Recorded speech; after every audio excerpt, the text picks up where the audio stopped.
Okay, train na yenchechen komo. Okay. We komo here pa. We are going on the line and we are speaking to former Hearts of Oak coach, recently resigned. He's now currently the coach of AC Leopards in South Africa. Coach Costa Papic. Coach, good morning. Good morning to you. We hope everything is fine there in South Africa. Yeah, so far it's okay. Oh, okay. We thank God. Well, Coach, you were the coach of Hearts of Oak, and all we heard was that Costa Papic might resign because of certain factors. Then the next minute, we heard Costa Papic is no more the coach of Hearts of Oak. What accounted for that resignation? Before we start, and before you start asking the questions, the first and most important, Pure FM 95.7, from 11th of February, which is Thursday, until to today, I'm not give anybody any kind of interview, no messages, no social media, absolutely nothing from me. Okay. You are the first and the last who I give the interview. Please try to understand that the things what has happened and the other radio station and other media people who said is have an interview with me or have a chat with me, that is totally not true. Okay. All right. Now, let's set the record straight. Just like you are saying, you've not had a chat with anybody. So, why did you resign? In my resignation letter, it is very simple. The style of football which I'm playing is not suitable for the players what we have in a team. Which is meaning, if I'm forcing to play my style, we are not going to achieve anything. And the players is not going to do exactly what I think and I believe they are capable to do. My style of football, which I'm not able to change, is not going to give the result what this everybody expects from us. Me personally, I believe to other coach who is coming and is have a other style of football is going to achieve better results and give the players and the supporters exactly what is expecting from them. There is a lot of good players in a squad. Pure FM. And I try to change some of them, the role and the position what they're playing, but it's not working on the way how we want. And I feel the players is not happy about it. That is the make me to make the decision to resign and give the chance to other coach who have that style of football which is suit the players what we currently have in a squad. That is the only reason.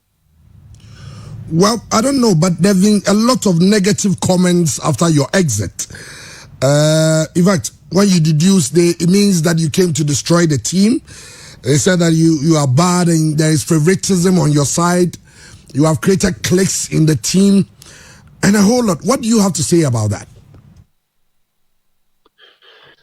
But listen, if I'm in a position to coach in the club, and I feel and I realize what has happened when I'm resigned and the management accepting my resignation, I don't understand why is this kind of story coming out. I'm not came in Pure Hearts of Oak FM. any other reason than to win the league. Hearts of Oak is a club who I'm from Europe when I'm working. When I decide to come in Africa, one of the club who I want to coach in. Pure FM. And I coached them 2008, 2009. And I get the opportunity to coach them again. And I'm more than happy, and I came back. But the situation in a club about the window period is finished. The squad is there. And in this window period, you cannot buy the players which is going to suit your style. Pure FM 95. In that case, like a professional coach who understands the football, he must to make that kind of decision.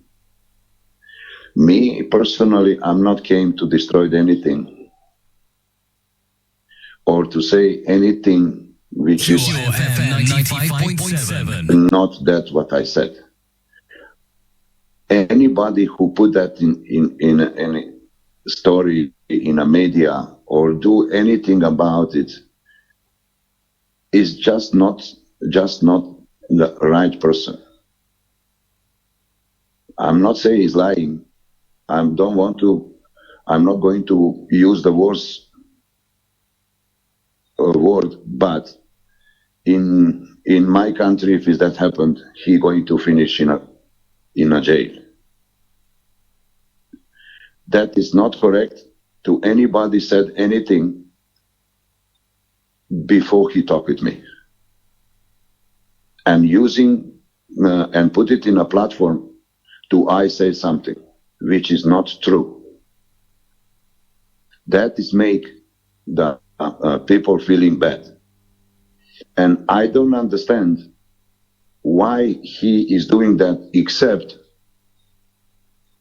if he's the big enemy of the Hearts of Oak. And who is the person who defending that and Pure believe FM we 95.7. must to fight against our enemy, not creating more enemy. Well, this was said in a press conference by the board, and they cited a number of reasons for your resignation. They said you had to resign because you couldn't turn the situation around, and they met the players, who also said that there was favoritism in the team, then that was led by you. You were fielding your favorite players even if they were injured. They said there were inconsistencies in your instructions. There was no unity in the team, and you couldn't keep a winning team. And this was a press conference organized by the board of Hearts of Oak. What kind of comment you want from me? That is looking like the club is sacked the coach. I don't have a problem. I said what I said. And I don't understand why we need to talk about it. Okay. I give my resignation letter. Board members have their own press conference. And that is that. I am sure you were a bit surprised. I mean, with all these comments, knowing that with your experience in coaching, when two parties decide to part ways, it ends there. You keep it away from the media and all that. But to hear comments like this, I'm sure you were a bit surprised with these comments.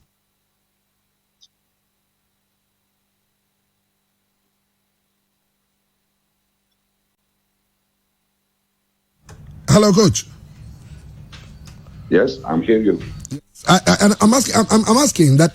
I want to believe you were a bit surprised when you heard these comments, knowing that this is not the first time you are leaving Hearts of Oak. This is not the first time you are leaving any club, and anytime two parties decide to part ways, it ends there. But this time, the narratives and the commentaries that are being run after your exit seems to be painting a bad picture about the whole relationship and about your exit. But I don't know who created that, and I don't understand why is that happened. That is meaning that our enemy is start to winning. We are not defending ourselves. We allow the enemy come inside and with that bad stories make the both party is not happy about each other. I don't have any kind of problem with any person in a board members. I don't have a problem with the supporters. I don't have a problem with the players. Just the style of football what I'm playing is not suitable for the players what we have currently in a squad. And the professional attitude and the professional coach must to sacrifice something. I cannot sacrifice 20 players or 16 players to I'm looking professional. That is not normal. I'm sacrifice myself to benefit for our players. And let me just remind you, I'm trying to find a winning formula. And I'm trying to play us in a different position. And some of them is doing very good. And some of them can't play that position. And I'm find a situation is going to be difficult for me to find that exactly what is happened. Okay. And I'm resign. Oh, okay. Now all the comments what is coming after that, I don't know why it's coming, and I don't understand that. The board members is accepting my resignation, and I don't know what kind of story coming in Ghana to make us we look like an enemy. I'm not enemy with anybody. I like everybody in a board member, and I like that what I said, and all of them. And it is not reason now to somebody came and make the enemy between the supporters and the board members, supporters with the players and supporters with the coach. No, we are together. We must to stay together. We not allow our enemy to win this situation. This is the simple thing. Coach is resigned because of that what I said. And the next coach is going to win next match on tomorrow and many other matches. And the Hearts is coming back in a right track, like I believe that will happen. That is only what I have to say now. If I make the comment of any bad stories, in that case, this interview is going too long until tomorrow.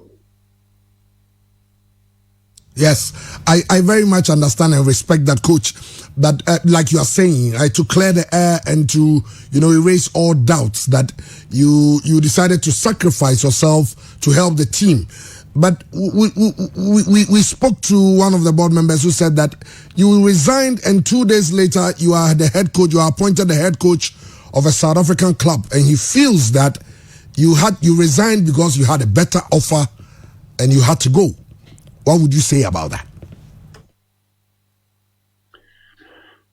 First of all, I'm not signed any kind of contract with anybody so far. Okay. I'm back in the country. FM 95.7. To finish the academy what I start before Hearts of Oak is called me. And offer what is coming from the province where I'm came and joint venture with the academy. That is the only reason what I came back. And I wanted to finish the things what I start Pure FM 95.7. before the Hearts of Oak called me to come in Ghana and start to coaching them. I'm back, start to working with the youth team. We have a match on Sunday. The first team is have a match today. And I must do monitoring every aspect of everything and start with my academy and start from the bottom to make sure to the players from the academy going to join to the first team. That is the structure what we made it before the Hearts of Oak called me to come back. Oh, okay. Okay, let me just clarify something which is very interesting for you. Okay. For you. During my time in Hearts of Oak, in that 3 months, I tell the board members I have receiving the calls from Uganda, Rwanda, Kenya, Pure FM South African club, 95.7. and the China. Okay. I told straight I'm not ready to move until I'm do my job what we agree in Hearts of Oak. I told that some of the board members. But when we discuss about the situation, what is happened, in that same very night, the club is already started looking for a new coach. In that case, if we agree to my resignation be accepted, and the same very night club started looking for a coach, why is not allowed me to I'm looking for a new job? Why is my academy still suffering if I'm come back to South Africa? I'm start that already. Pure And I'm FM told everybody, 95.7. I'm going to do that with my academy, put a joint venture, enjoy with some clubs in South Africa to feed my players to that clubs. And all of them is accepting that. And I don't understand how is somebody have that kind of statement. What has happened? Even they asked me to submit the CV with a coach who I'm recommend, which I did. And the club is not accepting that CV. And that is okay. I from the way you're speaking, I understand from your speech that you are a bit disappointed, knowing that you had parted ways with Hearts of Oak peacefully and amicably, and both parties are settled on, moving forward, and all these negative stories coming up, hearing this, it makes you feel a bit disappointed. But I am sure that you are much more disappointed. And we're much more disappointed to hear that the captain of the side was also at the press conference saying that you favor some players in the team. You don't like certain players in the team. And it manifested in your selection. And that was the reason why Hearts of Oak were not doing well in the league. I am sure you didn't really like those comments. Why? I don't have any kind of comment of that. That's what he is feeling. Is that true or not? Let me give you the fact. Okay. 26 players registered. Only 2 players is not wearing the jersey of Hearts of Oak. And all of them who is wearing the jersey Either they have 45 minutes or either they have a full match. And some of them become like a substitute, which is meaning all of them show us what kind of the player are there and is capable to play. That very same captain, when I came, is not playing first 2 matches. And after that, is because he's fighting for his position, came and started to play. If I have a favorite player, in that case, he's supposed to be one of them. 95.7. But I don't have a favorite player. My favorite player is calling Hearts of Oak. That is only what I have to say. Well, Coach, thanks so much for your time. But is there the possibility of coming welcome. To Hearts of Oak the 3rd time, finally? That is a nice question. Why not? Why not? Why not? You know, the really coach need to Pure FM 95.7 to come before the season starts to recruit his player and his who is suit in his style, start preparation period, and after that he's going to deliver. Why not? Never say never. Okay.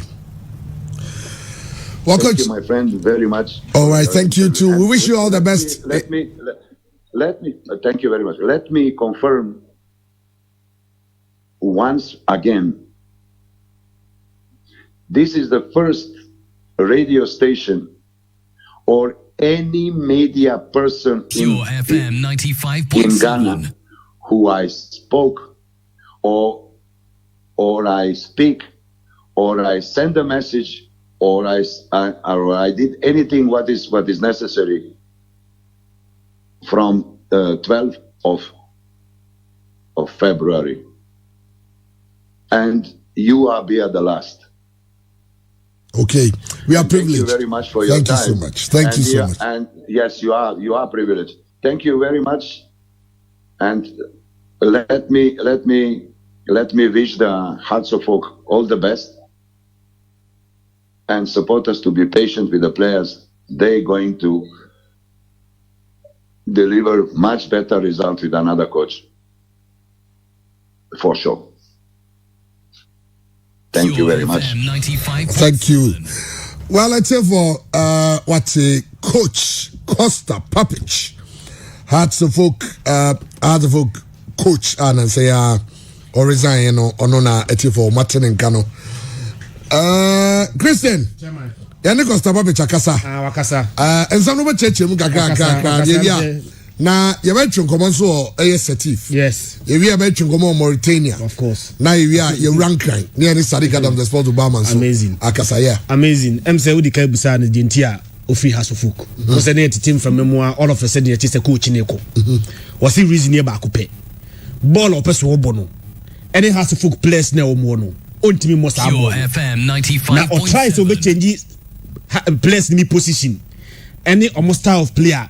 Na players no feel comfortable anything odi adwuma no to wonum enti enei so obi akogina baabi kan sese ni senti no oja Hearts of Oak adwuma na wo se enti sa de enti oja adwuma no just one reason pe ade ba ko pe ball a opese wo bo any players Hearts of Oak ewo no ontimi emo sa ball no so try say o change players ni position so a players no feel very comfortable say o change mu position echina de betima ya ne se adwuma no ese ogya to onum chairman sa busa ne se ogya adwuma na to onum okọ na okọ ye no afi oti negative comment think mpanimfo think afie achi ani abofo no na mo no ogya adwuma no to a okọ no afi na negative comment ebisi na favoritism has team no wachem o mo promasem o mo promasem chairman o si da bi ono ba Ghana for just one reason pe say Obabeboa ama has enso atimi age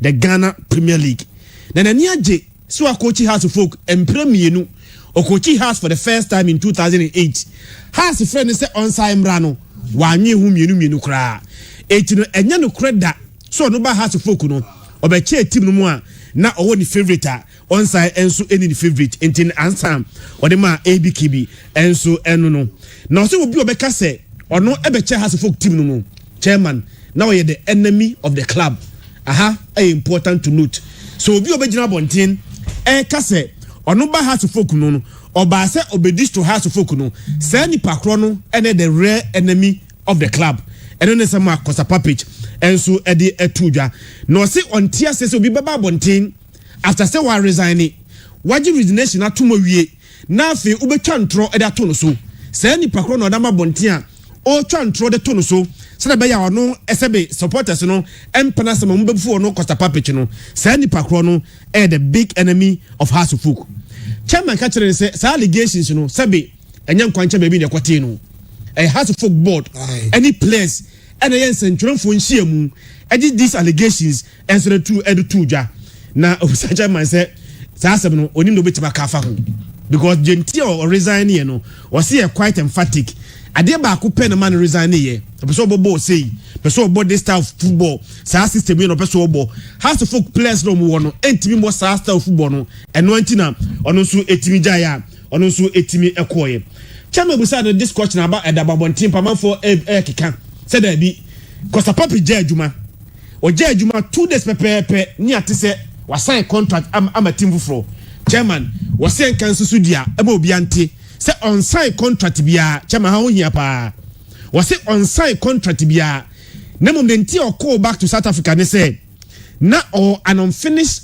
business a academy bia or starting or South Africa or ma na or call akwako wi etebesine and some amount for can so no sign contract at the club you know chairman was saying no credit on sign contract bia or say a joint venture on a sign contract ama new club bia dey was say be on sign contract bia ama a new team bia na joint venture no akwakoya business bi any ade bi o search South Africa no one team anwie no and was akọ say okọ akowie chairman busa no say anya ne wanwa say House of Folk captain Muhammad Fatah right and a back press conference ebe kan say na coach no e favorite opwasema omabo penasema omambo na anya ne wanwa say a whole captain of House of Folk and a chance central for him e make those allegations na chairman was say can to do dia say no person ko be kasa kra na no say obaye no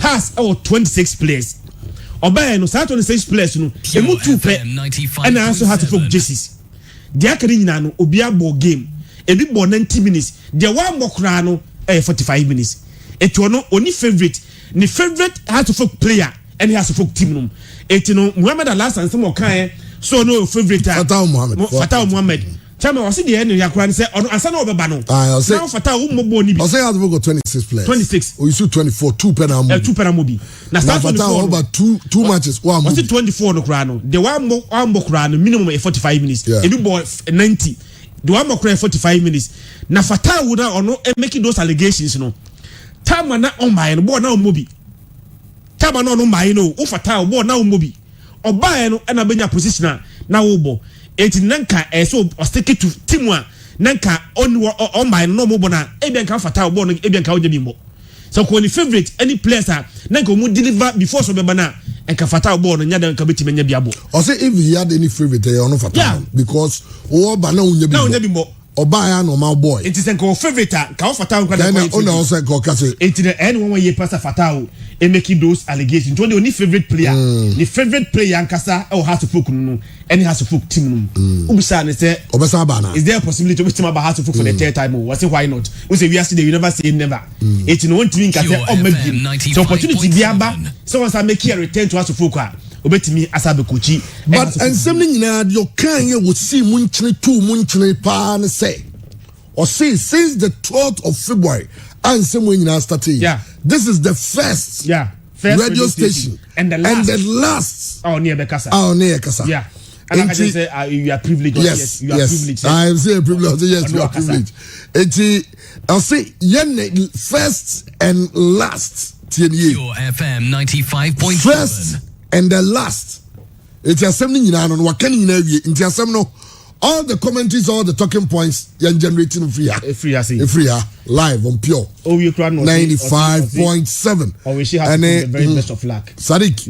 Na supporters no enya betre e ma na new coach no any players no o betimi na resource supporter ten de beje ho nemum no emphasis no chemu a de ntia oja ha so poku ko yen no o se ne style football no players no wonom no entimi mbo but so bi obeka se ono was the papich no e woni favorite o se say anybody enemy of heart yeah enemy of heart football and obi obetwa ntro bia ato no resignation ho no the big enemy of the club o se nyoma ni bu ani pa big ka onion kan just watch ntro be ni kromo a obetia ko jail o se ni kromo a obetia ko jail nsem bu onion kan kire o se no kra na enye no kre but sanse wutimi kafa obi ho a yetimi do tum also can say no person diplomatic about our word no was say any pakro no enye the right person on ka say wo twantro say wa be twantro after the resignation ho no asem wo ka kire no say you are not the right person name no say ni kromo a enka wo twa santro na enka je na betimi akọ and such people na obri twantro about the resignation no the big enemy of the club. Well, Richard Fay said this coach has been diplomatic. This coach has been diplomatic. Let me reserve my thoughts. But for that captain, well, I know Fatau. I'm just talking about Fatau. I didn't know. It's Coach Costa Papic live on Pure 95.7. Pure FM 95.7. With sports, with football, everybody has an opinion. So many rumors. Sometimes you're not sure what the true story is. When I want to know what is going on, I tune into 95.7 Pure FM and listen to my old friend and younger brother, Ice-T. My name is Herbert Mensah. Okay, live on Pure 95.7. Yentranian Razy, Sadiq Adams, the sports Obama. Ewo ahomane so na yene no enkasa. Na Christian, na me so da mo ye be ko share chiga kakra. Ye be ko chiga kakra. Na ye ntwetwe nkomo no kakra. Amonti kotokonka. Seti for no. Omo so monti kotokonka. Anka mbade sembi anka kotokokra no nya a bit of a correspondent. Yeba, yedru ha say ebedru bia Algeria at this particular time. Sa correspondent nyina omo ne kotoko enya ene correspondent a omo ye quite worried. Omo nim time a kotoko abedu krum wonom. Eti na ye try say betimi raise omo spokesperson is on the line. Ye try say betimi nya no so edi omo so also omo ye worried. I'm so monti ko ro game no ye china. Game no so ye china. An kotoko sim kotoko 2 am. Enti me sure say anopra this time they go to edu. Me sure say by this time they go to edu a on beti kotoko nka omunya abotre. Omunya say kotoko kodru a minim say bi on beti o all years a. And on go straight to Sativa. I say at least I say no me more times ma be dru say. No mo so tim bo mo say bi ba be hia at the airport. Ye na edo be nante be ma hotel ne be bia be da bia no. E bia ne be say ne me nyina ma wo. Nipa na kwa kosi no so no enye aware of your arrival. Chama bibia kosi a who do you blame? Well, who do you blame? No, your question. I mean, you sure say you never try to finance too. Sadiq Adams, the sponsor Obama, Boko there. Nyami Adam na also Nyami Adam, me so mo ye pa. What you Costa Papic? But try jinaso kakra ma me. Na yen sanfi ani nkyeremu ewo eye Mauritania. Na yen go hwe no Ghana ni abrante ba ko collapse. Settle for be kai a wa hwe game ni bibia no. The Black Satellites of Ghana, a game any Morocco boy no. Game no ebo draw. Isaiah Boko there. Boss, nyako pardon, ya ho ye power. Nice one. Well, when Kobaka Krenra, game no yam shield, Edika ya brante no. No what to say. Boss, nyako pardon, ahomachi na utimi ekasa na e serious. Na ne hwene mu nyine tumoja even Dr. Ben nsam mu jani ade na no ordinary see. Na onka ne ho onye hwe na problem e ba kwa ne se o se amonte brofo no sa na majority of it ni na so ye brofo etita ma de ne kura si incident si a omo ro chisa ambulance ne mra no na obi anti de omo pa akira ase na referee so yes sign bebrebe se omo mra na division ambulance ye frenti se nyame amakwa mi delay kakra bi anka Ghana ye ntia sempa no but nyakopa dom omo ko do hospital no almost be 2 hours omo jan so na ahomache no abranti ne timiti na ni a wakasa kakra eti me no kasa di oda so hospital wonom nyakopa adom wakasa anopa me team doctor di nkomo ochima ne ho ye kama bibia ye fine na omo man federal examination na fe o ma hwese anwumre no o metinye yi ne no abeka yensa e wo hotel asenti nyakopa adom boni bi ama abranche no ne ho ato no na no boys ni na no maboto na nye draw no mpo pese but abranche na ne nyina ye nkyene nka no ye furu timba as ni nyina obia yedi say na akusina yammo team doctor no ene Mr. Randy Abe our leader of delegation Mr. Senamo omo ye adwuma no ayi pa omo nyina homache a ma be piem e wo hotel ase a wutimu se omo ani abre omo gina omo na so ase bu nkwa je nkwa to wonye sa no anka na nya asempa tuba dia hotel boko me sure say the old castle no mamoto in fact yeah you feel to cry na na am chike kakra bem and minim say mantia na omo camp no say na coaches ni panyifo ne psyche because a massive scare I mean some amunya mo ni ti akan na fe so collapse bo timi regain the conscious o kasa no o so kura untimi ntinani na mogja ne sade no how na mo ne mantia ne kasa o camp na say because your game against Gambia a crucial game. Yes. And pay the sorry, you know, me say team doctor and physio no omasha say one after the other omuko room by room. Ti pay near COVID-19 test no ya ye ni na pay ye na before amebe no so no enra precious boa wone Emmanuel Ajimabia ye pon game na mpanyifo so mu say o mesmen ko doping test ti eno so ya de amana tere so kwana yam hihie kakra Pure FM 95.7 no so da nti mu sa no pay na doctor ka cho mo say psychologically no mo psyche boys ni ba because omu wie kra no results na mo so mo de cost Switzerland na omu wie omu release results no de abanti precious boa abra tere bo friki bebrebe no ono na Emmanuel Ajimabia de no wa mo bi kra so empanyifo so ni mu say omu kofa nyen fa omu Johnson sample na yen kwese on betia test kakra ne niam kakra o doping test no eno so timi course nti ye covid wie no ma hu se na Mr. Randy Abe ne team doctor no ne physio no technical team na eshi ka se wa de na so mo ye eti recovery session na was ye kwena no pay no enya ma so empanyifo Pure FM 95.7 kakra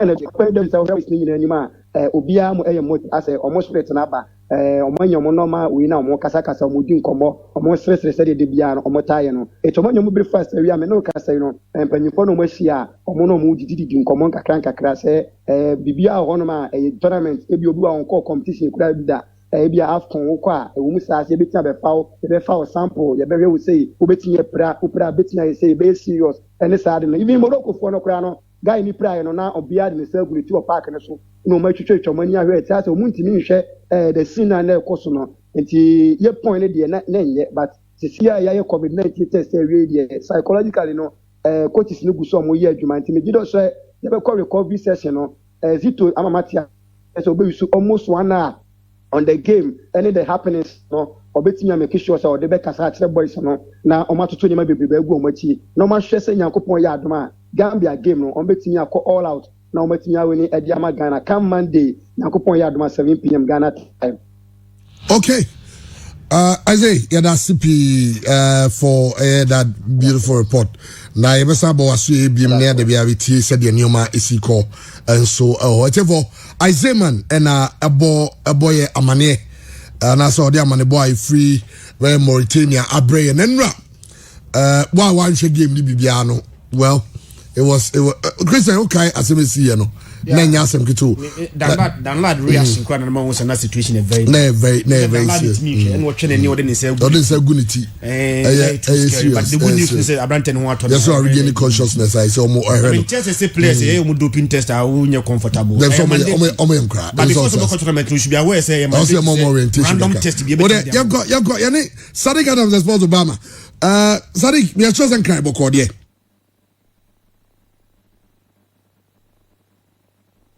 Hello, Obama. Well, yeah, Obama. You must try Nienya. Richard Suarez Pepe. And so, I will say, well, Christian, Okay. Young Kosu. But so what? You say Costa Papa just somebody there. I'm saying career and Sanya about all other news. So, Charles, Boko there. Yes, I'm Boko. Say what? Papa Chinka? Hey, Martin, come on, dear Pao. We push him for more than 2 hours. Okay, I'm on Kasa. Aye. Menen didn't come out. I was saying no. He doesn't want to talk because 7 hours to know. Okaso Kasa. Aye. Okaso maybe Ronaldo Kasa been winning team. Okay. Good deal. Papa Nika because he. Some of us work on, but respectfully, he doesn't want to talk. The production team near Mama. Aye. The first and the last. Also the first and the last. That's what we go on can baby. Also on can baby. Also on production team. Bananas Alaja Cambizo ya dear how. Alaja Cambizo interview. And also a Hassan. But Nanuntina Alaja Cambizo. No, or you're happy as a House of Folk fan. For the last 11, are you happy? Are you okay? Yes. Dr. Nyahotama, you okay? Or say Adeboha over try and sana ye inti. One chana. And you kept asking him the problem here. They're not as supporters. Ubusan say problem was so supporters then tell be hey.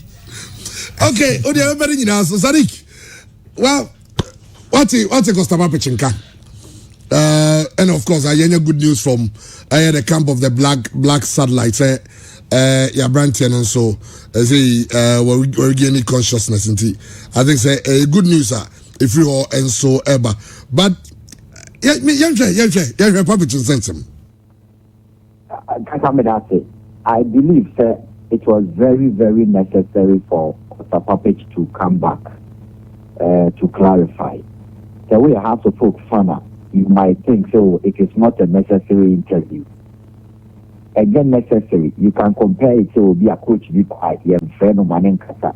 But the next a coach be a akko. Ama ya kana chiasem to say ya kana chiasem. And he's human. Maxwell could not do quiet. You never heard say any player akko press conference. Akko kasa Maxwell could not be a favoritism or the teaching room. And they are coach be a own team fanya jumada. And it's a Wakasa answer, especially about records, a honest fact, a disapproval of that. So, our facts enough to disprove the Ensona Wokan crowd. There is no way. Your new fans are almost here press conference and all. Almost here radio being Omodia to Omutin Costa package there.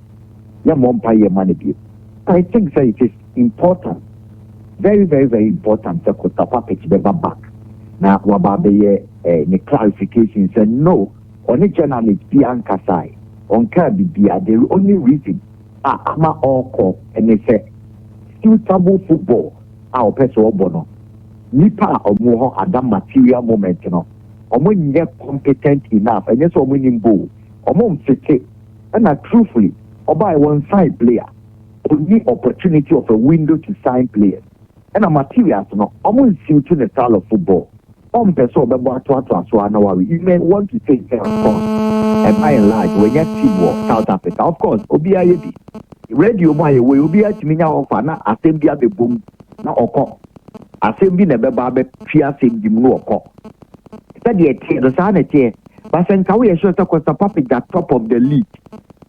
And watching 5 points and 10 points, and was a better league dinner, and go on to our auditor. And near Manco Yen Oko. For a player to come out to say those things, and it be an assembly, and the supporters, you know, impression because of comments aftermath of the resignation, it becomes important and paramount as a person and somebody who is dealing in a job purely around PR and require toxic environment, you know, he had to come out and clear those things. So media, I feel that very, very, very necessary. Can come as we House of Folk fan. Now you House of Folk here. The team is moving on. The team has to move on.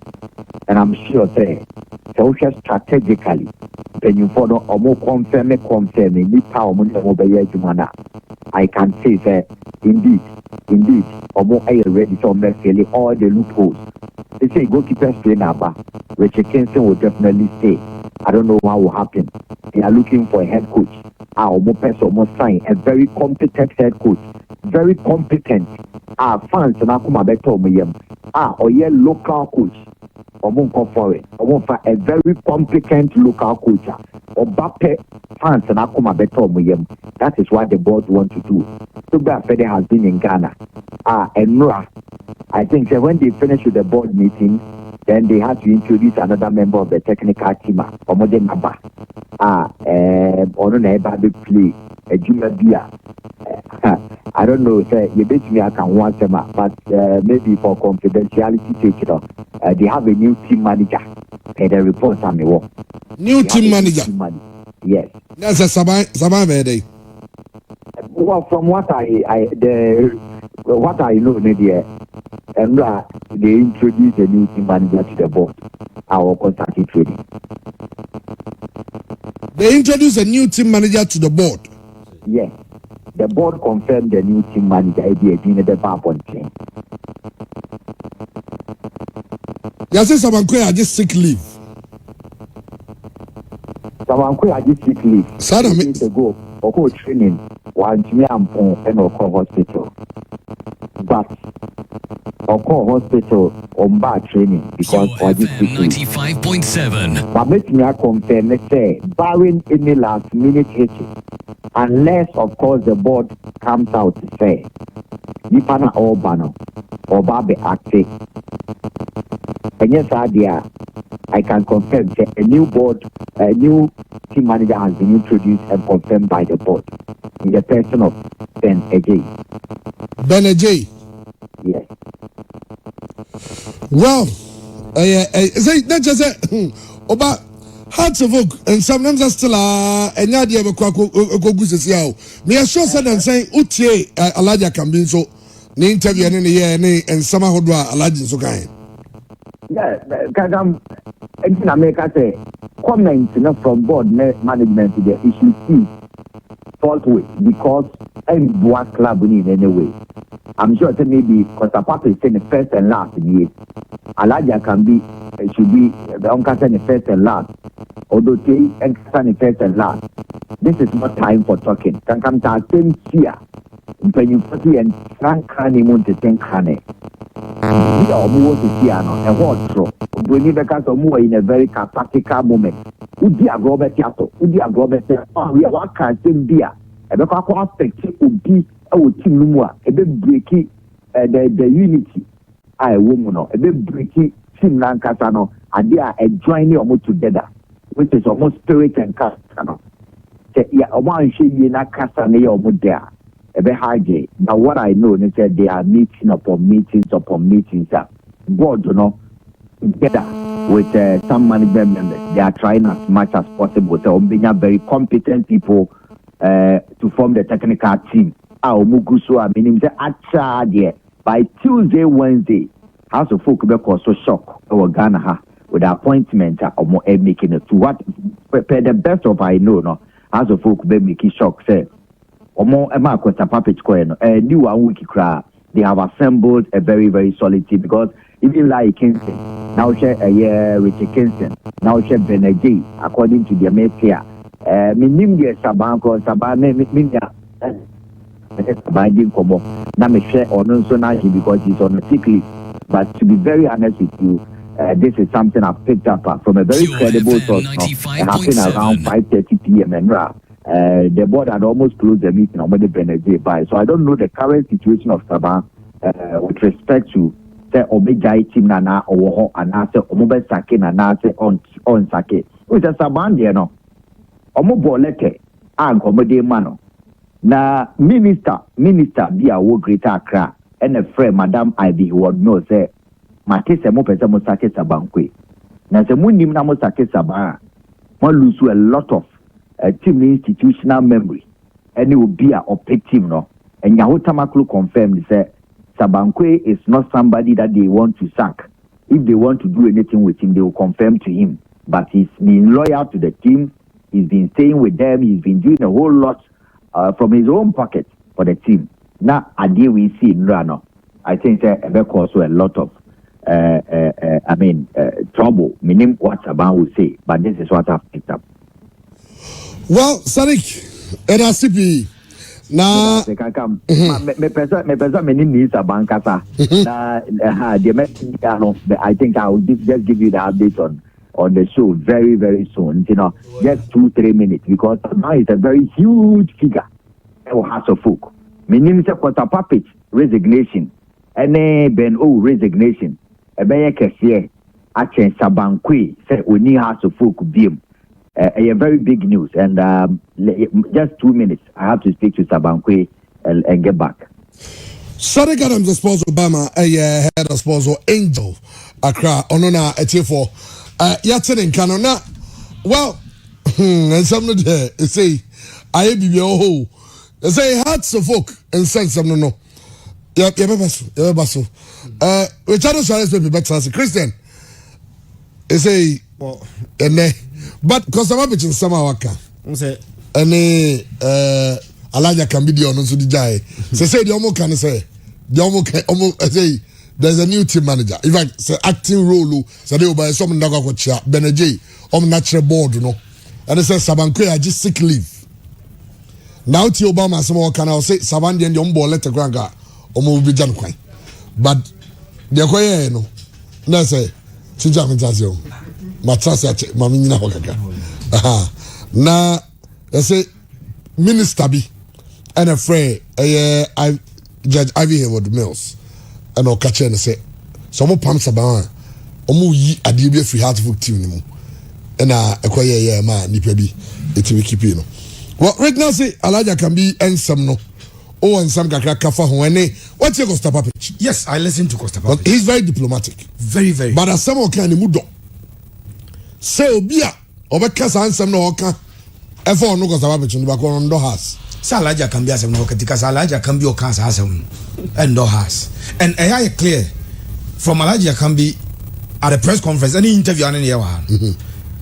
He has shown clearly that his allegiance is to the board chairman, not Accra House of Folk. The other day I sent Alaji question. He got angry. He called me none both. But Alaja can be the qualification ben or the call board no so. Says first no the can cause the NCC chair. Aye. And has a got two abandoned supporters ni Tutian. And I still Togbe fan. From Sansam no Kokaze now be who parties only Minyanza a chair Togbe now. No.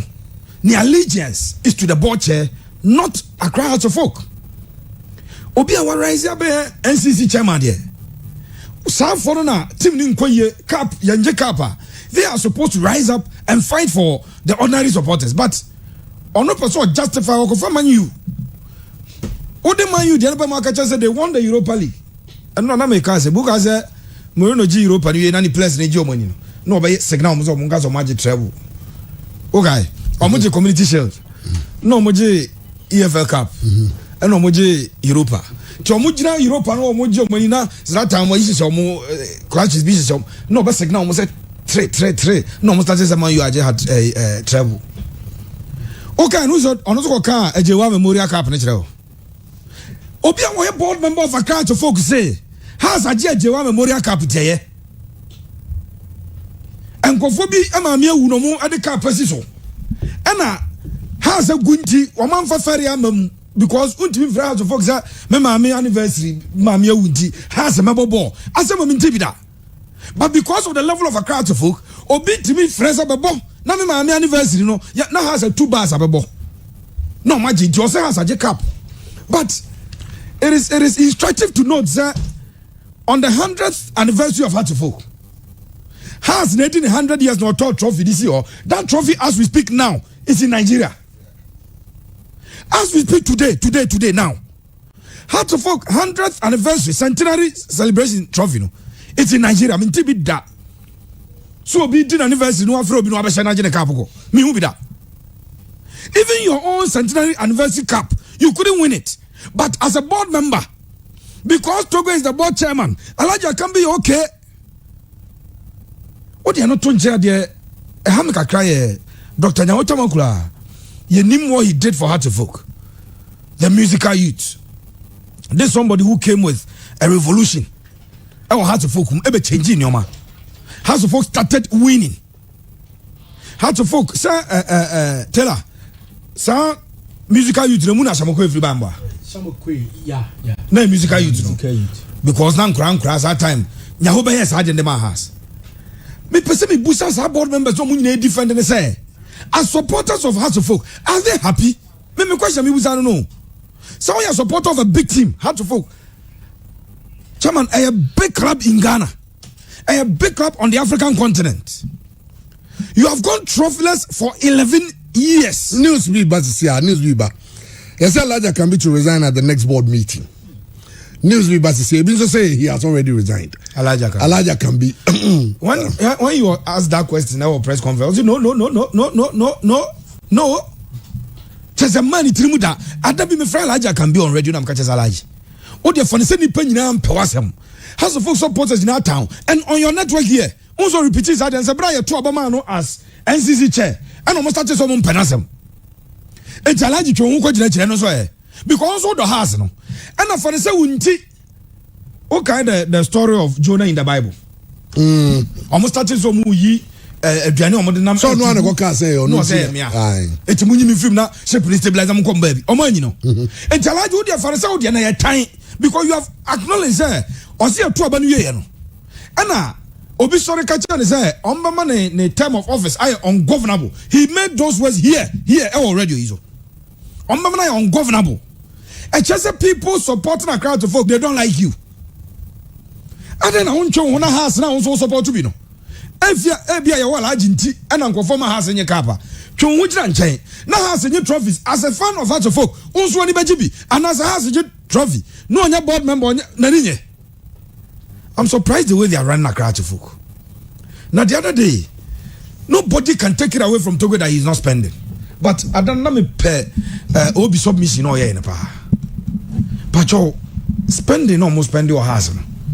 Auditors now auditing him for a Togo firm back no more auditing no my passive one. Is it prudent spending? Okay, sir, under one Laporta. Now Messi or more call national team duty. So more call Ballon d'Or Gala Awards via now one Laporta more charter flight. But so now for board members and traffic catchers penny and spending gaza. And one of the reasons are one Laporta lose the presidency of FC Barcelona because says can they was spending fine, but a prudent spending and I see can I was spending spending a year. When I heard that figure that Togo has invested around $7.5 million, I said, wow. And where is that investment? It's that investment in a way. Until this year, almost year, a Juma or Pobi my own. And now I had to Folk supporters and demonstrate to a secretariat on. And I mean, who the true state of the Heart of Folk secretariat. My name is Ajaremo video now. Secretary, a forming in our say. It's a $7.5 million investment in a way. And Unim say to confirm why House of Folk secretariat and not befitting. Let me borrow the words of Bracco to management TV for Bayern. Befitting. Who's on your meetings or almost on your meetings? I'm to go where it is now. Or who's a 1 year baby? Yes, or meeting. Hearts of Folk secretariat, no. But it's the prime area of our crowd. But look at the level of I say a dear pan one house, no, and as a football fan, as someone at the Biana Mene Samene Yanunya problem was in Venga. Ya come say Waboyam existed you. Waboyam existed you. Now as in Venga or a contractor. He is supposed to be winning trophies. Any of the assessing coaches. Yes, his prudent financial management of the club. Arsenal as stadium. But at the end of the day, no. Young Kochaki coach Biani and go first stadium as the achievement. I had trophies. Can come House of Folk secretariat Nini. Che. I got my video and start for more. Tete House of Folk secretariat you. And that way now. Omoche Champions League. This kind of toy. In those days, I think $800,000 or so. And go later go for the catches. Papa no ekaya ntro. But the emphasis. But she okay ko to Diana na obi yan double ni on so do it ra. One board dia ni ade decision.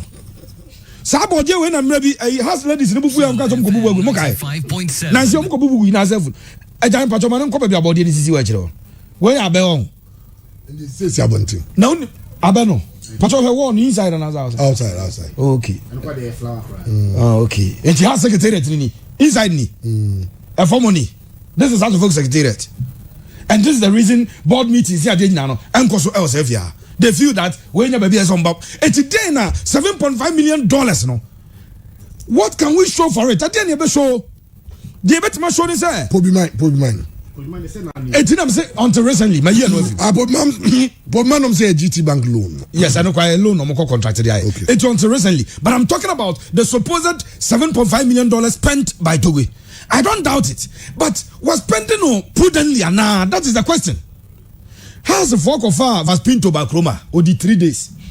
He went out of Ghana with about 700 million cedis. Was Pinto. Et tout spending a 700 million cedis, 70,000 Ghana cedis. Also, Obano. On the board chairman, he didn't also about a head coach or a mass technical director. It's a technical director on yes, so they should compensate him. Near Tres Caman, to go to Janoko. Near to some house supporter. Your chairman, your team for about 3 days. Unim sa Adimola Kuti. Or just 7,000 cedis a month or more bombers. And Quadana about Manaf, more just 7 million, 8 million. Manaf, Umam, Victor Edumo. But Dimola Kuti, I just 7,000 on Keke Bomber has that on Asoto. What you pay? This is not prudence. Financial, you are not being prudent in your finances. So he has spent the money. But open your phone lines, see as a House of Folk supporters. And identify one thing about Makase, Sikani Atpendeno. It is not winning us trophies.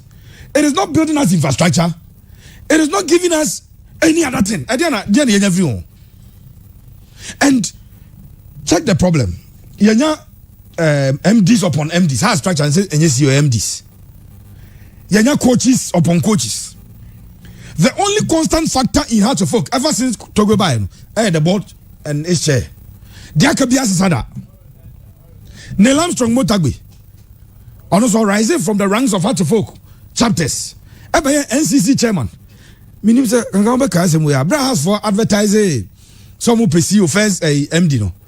Okay, has news. Say maybe more. Who's an extra will be alright. They are not the best studio. Your fault. To be a man who can come out. I do any papa could pay and qualify. Because say after SOMBA, SO no much SO die in the wool of House of Folk. Yeah. It's only Neil Armstrong and I qualify. Neil Armstrong I has and the president of Ghana Advertisers Association. Ankra did Gerard Ankra why anye. Former FF Vice President Fred Krenz I has anye. Ye jani nyina so ke Ghana for na nyade. Yan kofa broni amadomra and ye twansuo etwapo ekofa broni ba ye anye. What is the problem? What is the constant factor? The only constant factor of Hearts of Folk ever since Togo take over no. The board chaired by himself. Dear can you know Hearts of Folk players opa yanko echi. Has assistant players, assistant coaches. Now this season, you have about 14 matches. So say third coach never won the 15th game.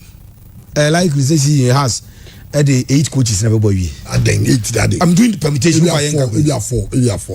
If there be say on the 4 never but 4 the no number. Saba could the guy started Odum started. And Papichi buy. And they say Yaba like Kingston. In fact, Nino are more match. Said Nino, but in fact, I just said Nino be acting. And it's a lie about 4 coaches. But lie you can say. But to was it? Almost next to go man now here at substantive 5. No, so be about second. Only uncle baby over coach up some baby. Amon Pamno. David has so no one resigned there. Has Peninipa. I catch him say. Hearts of Folk na Costa Papage by any agent and coach in the back. Now me challenging is no say has no. Me some message ni bi. Has no. A virtually impossible so banana say oh yeah you number more. I'm saying no say okay. Let's go back. Ni en check kwan fa so Duncan koye. Sika akono koye. Kenichi as wachi koye. Frank Nuta was na ne born in almost or manage players. Who's on Frank Nuta at the 8 months? 4 of 6 players. No matter so no be any contract no yeah. But he was sacked. Omo pam no so onko. Ya pam fragnuta. Ya pam we. E jo catch him say coach ba. Na say the performance na start say peja. Ono ankasa oye panyin o wotim ba onima de kro. Na trigger na coach ne ko. Anya na coach iko yi. And coach iko yi. A board meeting. Can come board a board meeting. And at a board meeting no akofa team captain. Abejina na team captain no. And say Fatah Muhammad Fatal Mohammed, he should come out and apologize and cry. And so be soon abonte. Since he says here and the new odum. Na Larry Sumaila and about number 2. Yeah. This coach came in. And coach the buy no. Coach na gaza Papich kai. Or the 2 matches on mobile buy, you don't hear Juma and on my boy. And when him so start here no. So share Obianko has our own coach 11 wonders game no. All the game plan na fatal. Has Jebola from Nuru Sule and answer Muhammad Lassa. The first pass goes to him. On the ball of command for the he runs to the other side. Or yes, 6 swingers. Emu miensa. Emu 4. Bako ayina premier. Bochi. Frederick Ansabochi. Bako Benjamin Futu the premier. The third one resulted in a goal. The fourth one resulted in a goal. Has against Olympus. Upe player Oshie Park na so padana. Na Fatal Mohammed. Ya pon ye no. Coach no ko bam no. And obi born afno say. I asked Papich, I say or a player or person a born strategy. No? It was a very poor day for him. But he wanted to encourage him because the next day he was going to play. And the supporters need the coach that time say the next day not double. Papich say if he had any favorite player. So yeah, will be a favorite with team now. Okay, Papich can in the interview. Who's that? Fatal when you need a Crentino or quite anymore recovery. But Sumaila called back Sahara, everyone is Sahara. But the coach had faith in you and kept playing you.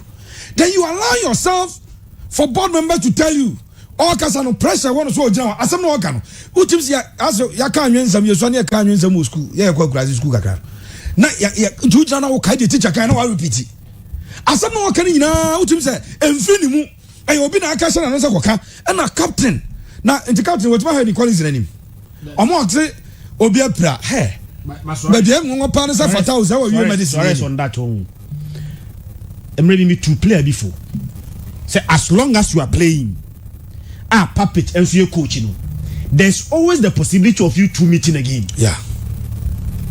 Oh, that's so bobo. Papich is still coaching. And one day your path may cross again. It may happen. Chairman, okay, ya today any Pep Guardiola, yeah. At Barcelona. Yeah, they were never going to meet again. They were never going to meet again. And then the agent. Kekabich Pep sir. Destiny brought them together at Man City. Yeah. Until sending the agent, I apologize. You know, one rank up, they are omobo Man City. You are a player. You are still playing. Let management do their politics and then you will free. No, mama, dad, how do I have a press board meeting? They say, board meeting. They are not. The coach will not have major influence on a board member like that. Than you, the player. Etienne, Bibia could see. Now, in the most unlikely event. Papich and no Fatal. What is going to be your fate under such a coach? And then unim some no kekayeno. O subjecting semina to critical scrutiny. It cannot stand the test of time because he himself a benefactor of omo coach ni introduce you omo. In China now the person oba become abonte coach na favoritism. How can you be a benefactor of coach na actions no? But you come out and say coach in your favoritism. Now so favoritism na obo become obi. What done it medical person or say player be prayer. No cover no training 2 weeks, 3 weeks. No start it. Abra obi training is 3 months. Na at the hazard ni to be obebo. Na Piqué who told next game against Piqué has been out for 88 days. Well, game okay, sir. Yani Sadiq Adams is supposed to buy my so can say ye checks be mine. With Sabankui, me Sabankui, but so no bebon na money. On is about in komo. Na Sadiq na muzume sending the Sadiq na on credit. Sadiq there. In fact, Sadiq Adams can't even has one jidi. Me jantro. Me di bieti amekasa. Me was say Elijah can be resign. I say how is that possible? And how is that possible? Na money voice no how. No. Resign. No. But also no resign. But anyway. This about crazy. Enka ke o kakra bi. Afucho de ma players no na nsan bi. Na yenye Obama ne yene nkasa. Na yewia ne aba asante ko konso aso ye board meeting nsem bi a atete free ho. Ene ko mo ko no. Seti vozo mo nti ko konka. Ba me so de ba na de. O de ko edu. Yes. Also, Yes. Bernard also. 10:30. Pay your social security and your retirement benefits for the years. Just think of it. Good job, you make good money from it. Stay out of football politics. Do good job. At 35 going, you'll be taking care of yourself. Those who loves you, they will be deserting you. At the moment, play your heart out. Don't play for an individual. Play for House of Football. At 40, you pay your own social security, your own retirement benefits. Well, you trust me. Now, okay about to any purpose. I said Dele Ali ni Jose. Yeah. Dele Ali, my Jose what Chelsea. O the Dele Ali tweety no ke Kevin Chen ya no the guy say and then so oh yeah no na be share. We are say there. Oh can say man me dey be asade me can. Be sure you never shut the door behind you. Yeah. Oh yeah there you never know when you might need If you are not team because South Africa no be tough at all. Yeah. Na team no akwakofa Papich as coach. That's all ban who Kofi no. I ne waja too. Kofi but must maybe police when you be yes and injury me. Or say or no join the police as constable not back inspector. Na inspector na ni see no say on penalty. Just be bien wo ye ya na enfe. Yeah, no me transfer no. Ti abranje zo ko e wa ko school na nam school na ko law. Na we do level of COP. And the transfer we brand no original office always na say. Just so call ya who knows okay me. Obeti ni ayira. And also there oh me no me ayi then Osifiso on the cars as adechi when say you wa mejuma na kwa enam pushes up a transfer we say on it on transfer we submit the transfer let us have a transfer because ontimi judgment officer anti ade me yourself at now na mama use no sir and I understand say nipa no managing here every say man say o ka kire no say wo you have shot yourself in the foot. Why because coach be back. Coach be also a political player. Yeah. And as I have problems with you. But it is Obama, but the chances of Ankwe is not likely to come back. People think that he faked that Yarena or the Koji because on also say Nanki a man a letter. I onim ne boni awaya. It took the intervention of Obinya Sanki man sack letter. Shabaye in and out of Hatifuk. Wabaye Black Stars. But at every point in time, say Richmond Monusi, Sabankwe, or Dohas no is on only the Anisozi Obu or Yajuma Has. Sabano, his life is hard to book. Yes, a place and if you no do. Na assistant coach in your or fan go to the fee. 7 predators, Ebia, Penibi. And then kaya yanko but just every house over hotel or but hotels every house Kuno. Saban in fact Obama investigation in there or just as a board member Tokoko board say Bank of Ghana board member now what man for Koko Mudiana upon the Kotoba hey house of folk mommy anyway every house so free one more nurse has to say Benajaba has to folk F for me technical team new yeah in the middle of a season you don't do that at least my one bakun cover more or by a bridge between the old and the new Sabano ne boni oye and say he told them in the face some more money problem has bring him because he's a fan they're telling us before being aside being the welfare officer or the team manager he's a fan of how to vote the began has seen is the wow kind of when I'll break. And if we and you say you speak truth to power, you'll be victimized. Now, Adebako is how many say chairman? Truly, they have to focus spending over $7.5 million. Then they have wasted a lot of money.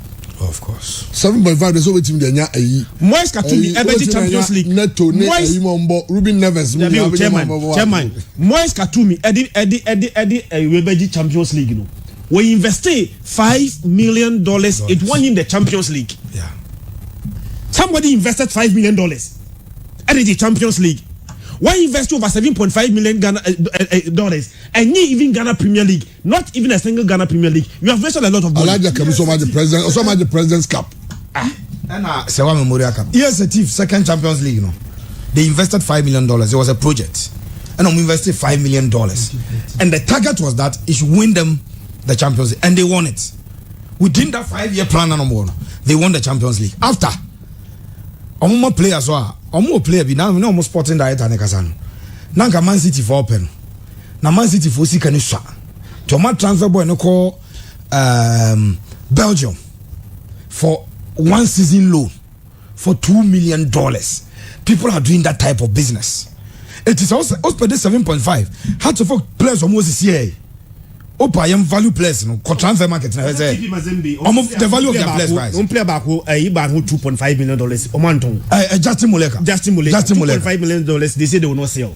Justin Muleka one ton. And North Africa a DR Congo club and he have the player $2.5 million. And Justin Muleka was playing for Omo junior team no so what under 17 team and obo one promote to just 1 year for TP Mazembe and as $2.5 million but no say there be extra contract no sign my boy no was signing contract anytime the boy scores a goal in Belgium TP Mazembe is awarded $10,000 every goal he scores almost $10,000 or 3 goals and the Tonganian player but that is the sort of business they are doing. And if a club now spend this now to me in the playing body to me for player you have value close to $500,000 in terms of infrastructure in Libya.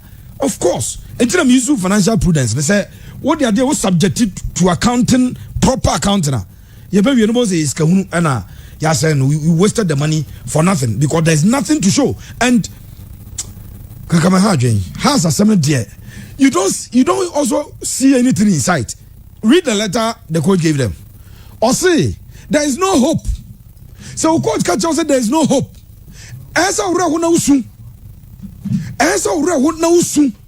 Say coach they say there is no hope. Well, young training here, coach said there is no hope, but how the folk believes that there is hope. How the folk we see a pig on home from this current situation. But well, I don't want any customer appetite cover exclusively on this show.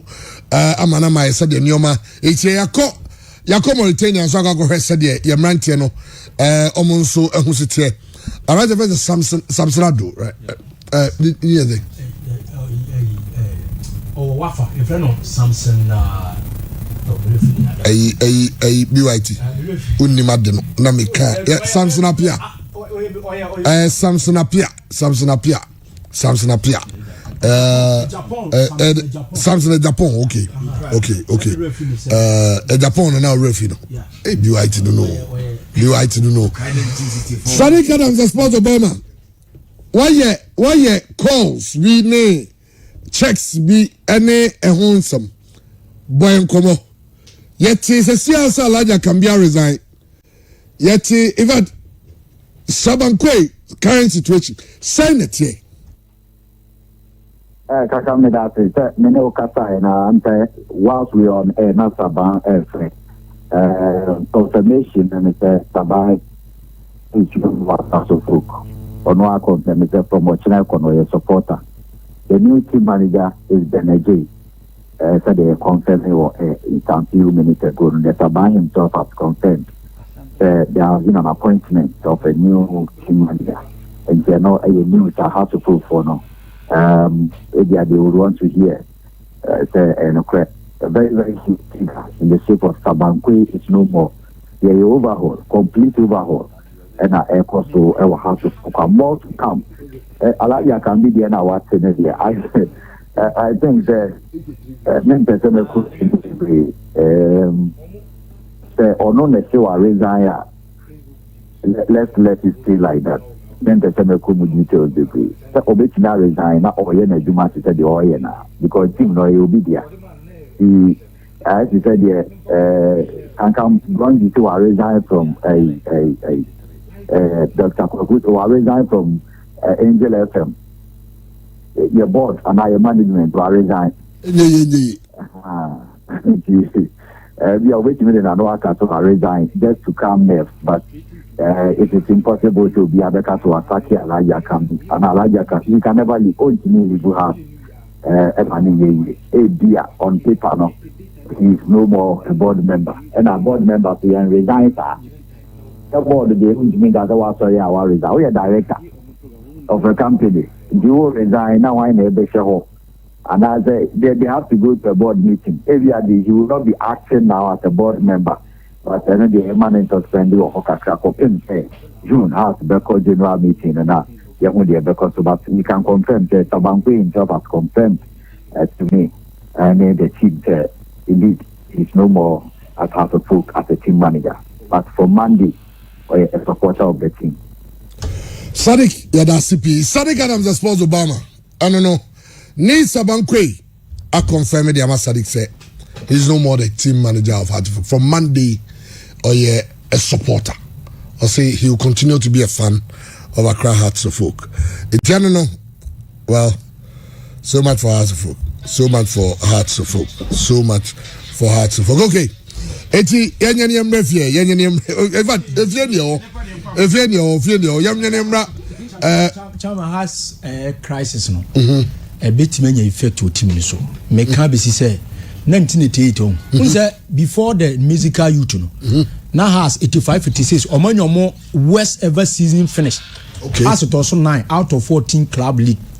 So Ekoba say late 80s no. Yeah the team no come Dr. Nyahu Tamaklu. And Nyahu Tamaklu say the coach Kenaje Pele nomne omuye team no. Omo be sake old guys ni nyina afro including Delete Opoko afriye mo Delete Ofe Ansamo Clement Adumo omo sake obia said the bear omo be new team to omo ko sase for Benaje mo. So it says no omo first attempt was against Kotoko Sports Council Cup omo be lose 2-1 Kumasi Kotoko ball draw AJ Cup no na home and away enti ewura 87 no Kotoko tena has so 3 matches home and away league plus round robin other clubs no bia se has sentima anje Ghana league enti 88 ne besim no na abufuo bae enti has team no players no emu chemienu board of directors no club no supporters no epeja asem no kokko to say omuji team na free Nyawo Tamaklu say because the obey team no obese no obe no obey has academy because obe saki players na okofa players abankrankra say musical youth unu say musical youth no Angelo Ghana footballer until say 88 no omukofa unse na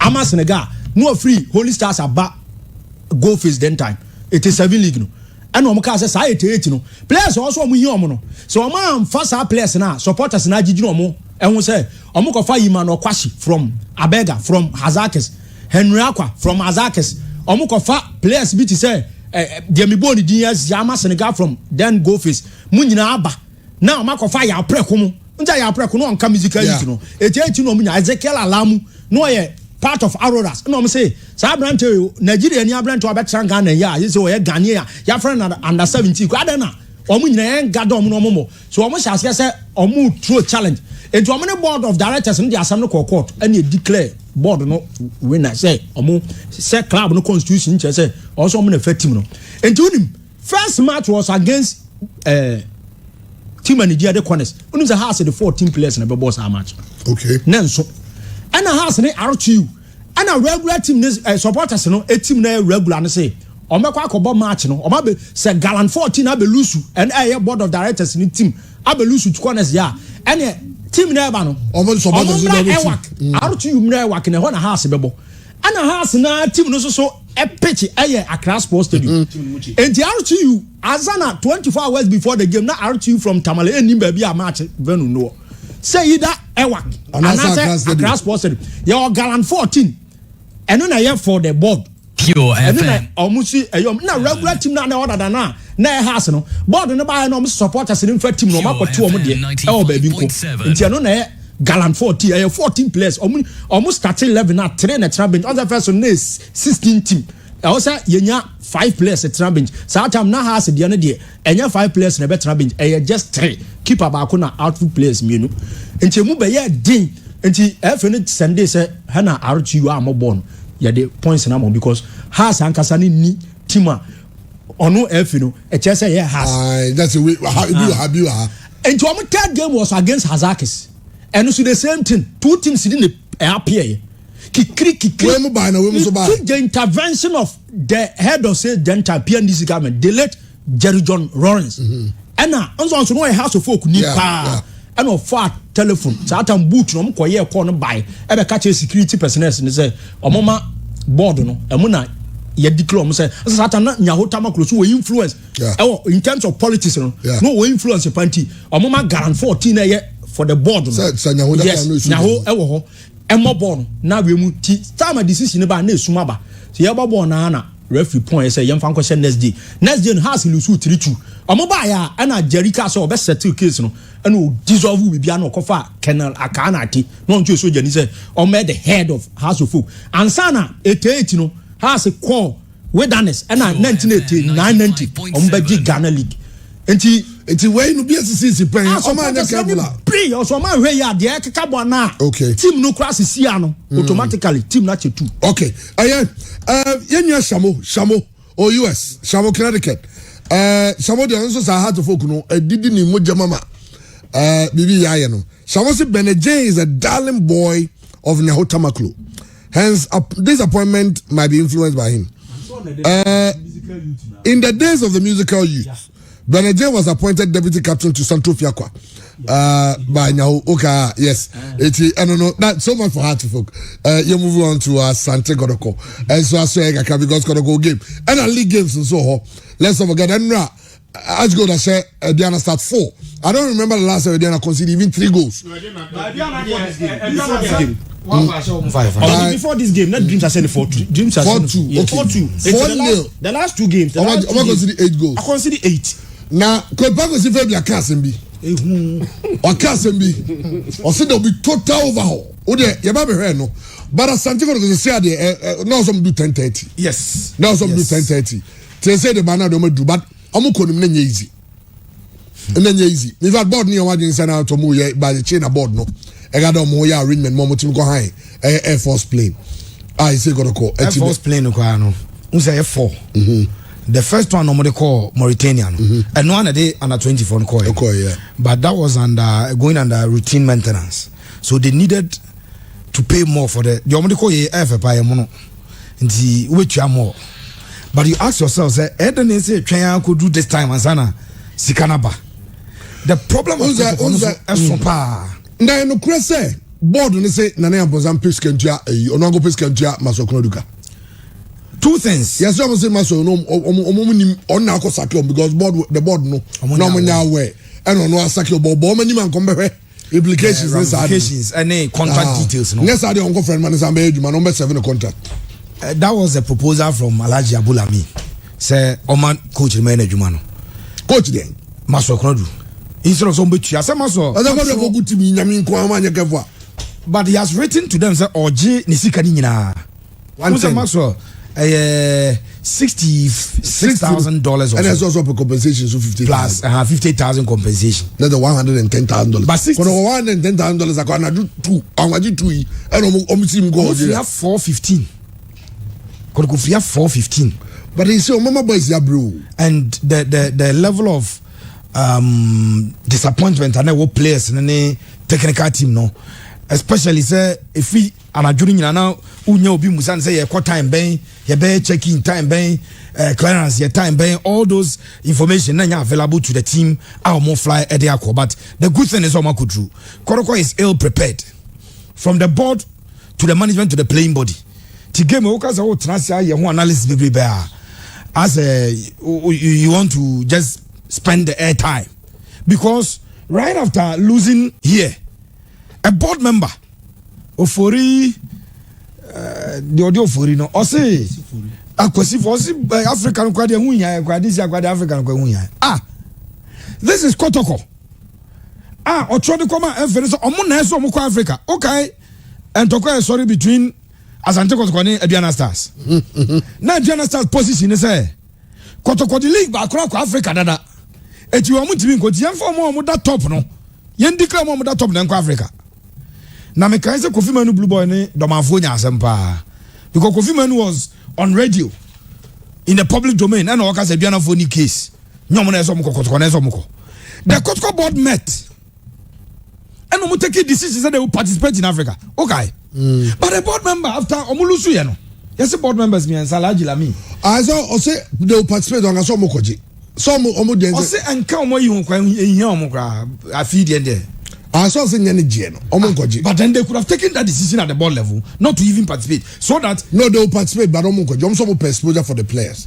Normal exposure team, then they keep this team together for 3 years. Normally, board members, When say players no keep them together for 3 years, baby contract you. Omudi baby 2 years, signing on your munjai.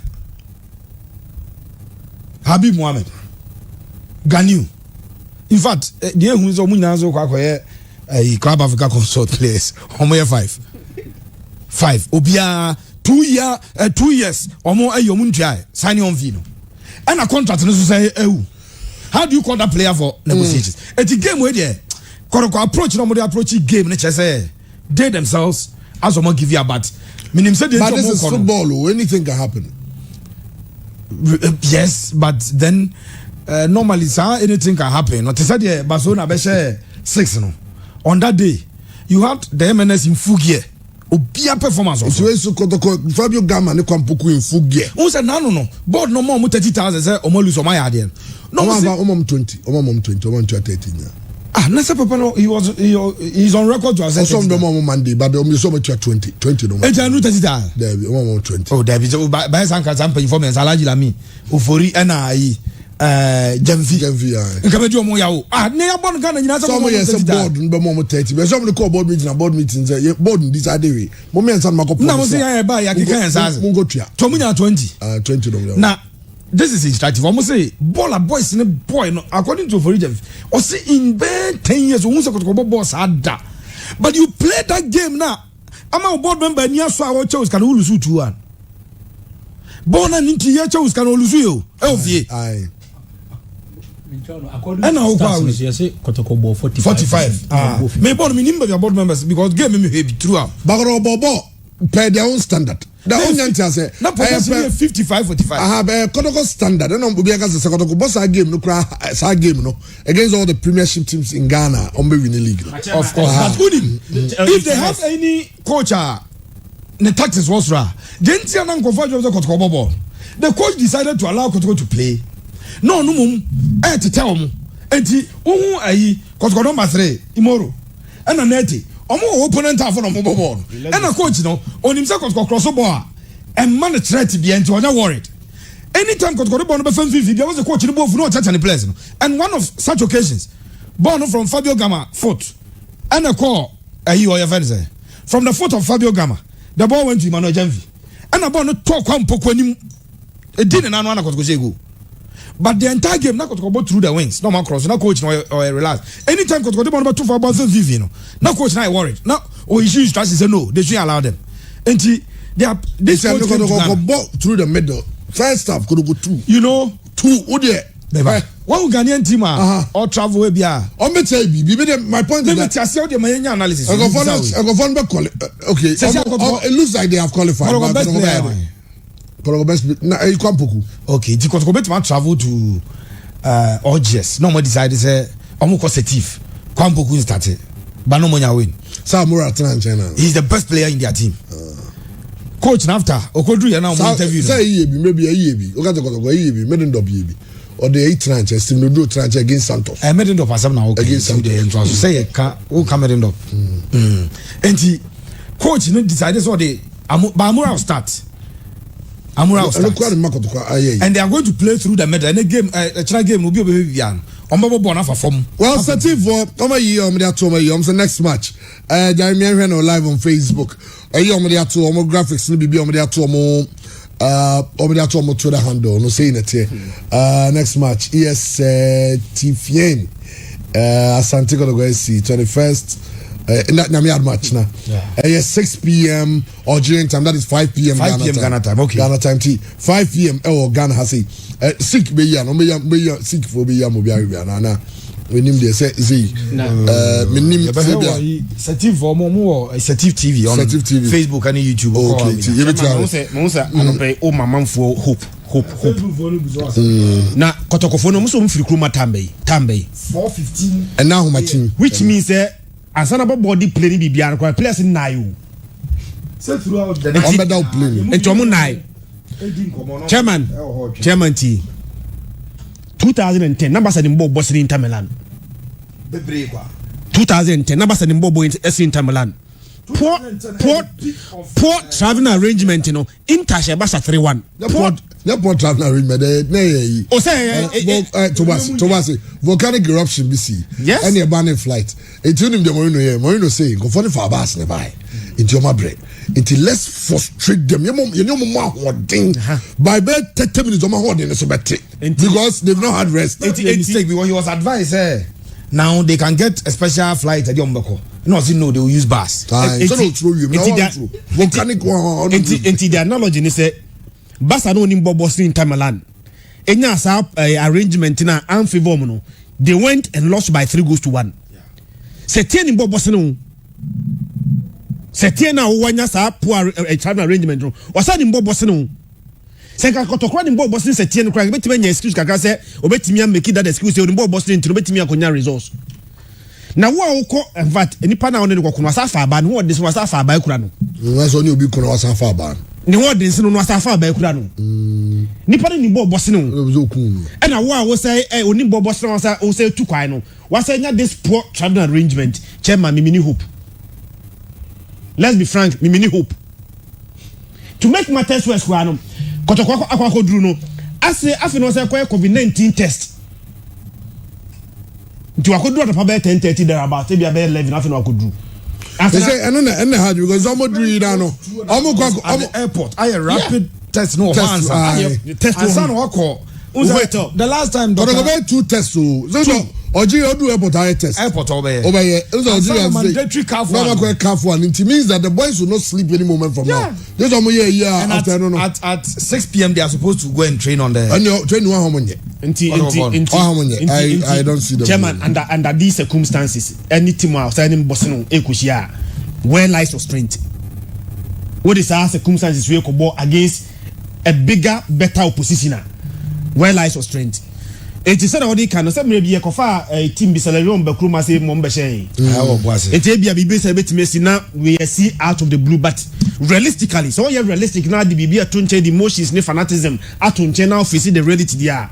Honestly speaking, I don't make me mark a chance. The only thing I'm praying for is enquire disgraceful match. Sebia said the maybe Ali. There's 80 minutes. No man 4-0. I'm praying against that, but there's a possibility that Messi.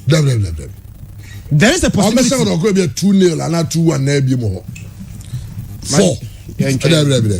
But boss Pacho. We are not board members. No. Ejuma no so mo afro mo a omfankoma open so I don't mind it.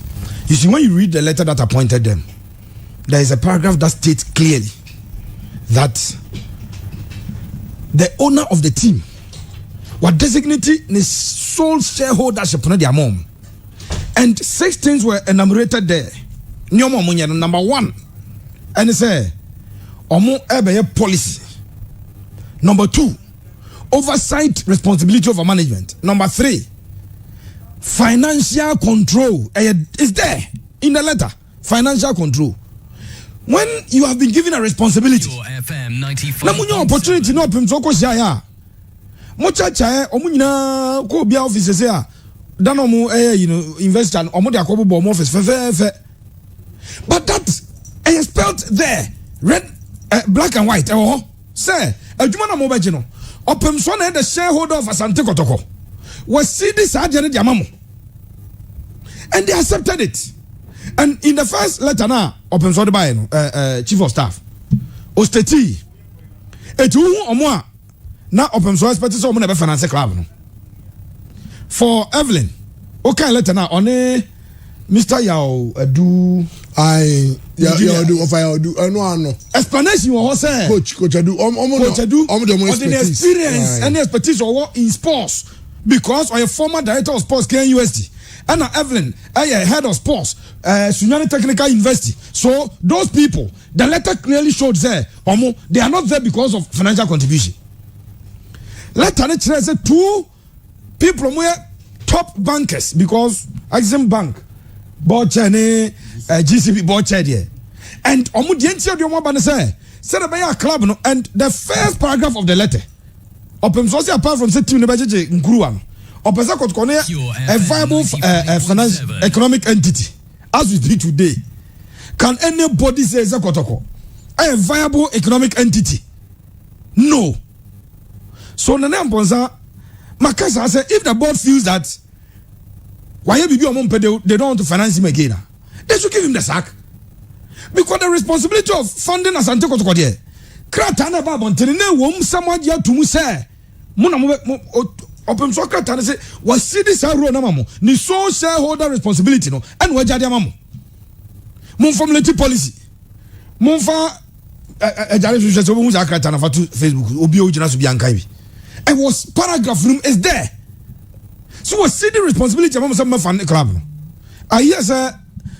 If I want to head, the board will meet on Thursday to decide on Sika Modebako or Algerian. Saturday Musa Kotkova Mazomon qualify. The Kotoko played on Sunday. Most of the board members were in Accra. What prevented them from meeting that Sunday after the game? In fact, they were supposed to meet before the game, but on Saturday. And yes, CEO say, "Oh, prepare for game." So after the game, but Rich, they didn't meet on Monday. They didn't meet. They met on Thursday. When is the board meeting? Close to 1 a.m. Board meeting. Late, okay. Very late. It's a Friday. And there's a team in the Copa Board, and Nana Amponsa was told, "Sir, okay, so during the presentation, he told the board members, one of them, okay, when we need emergency money, be less than $300,000, you have the connections to make it happen. So this one, also here 120,000, do it, Monkomra." How?